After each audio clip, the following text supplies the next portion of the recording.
A 4.5 kilogram crate is on an incline with a 40-degree angle. The coefficient of friction is 0.31. The acceleration is 1.4 meters per second squared. What force amount needs to be exerted on the crate to make it move up the incline?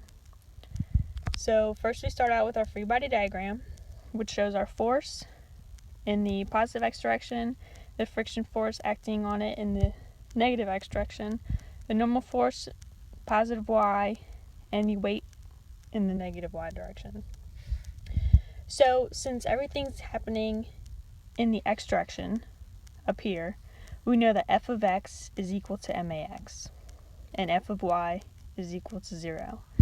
So for our x direction equation, we have negative force of friction plus the force minus the x vector from the weight, which is negative mg sine theta. Sine theta because it's opposite of the degrees we're working with, which is equal to max.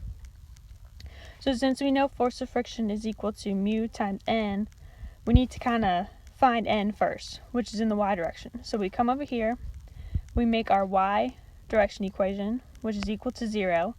We have n in the positive y minus the portion of the y component of the weight, which is minus mg cosine theta.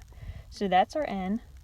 So over here we can plug in mu times n for our force of friction, and then we move everything around to find force, and then we plug in the numbers. So once we plug in the numbers of the weight, the acceleration, the coefficient of friction, we find that the force that needs to be put on that crate to move it up the incline of 40 degrees is 45.12 newtons.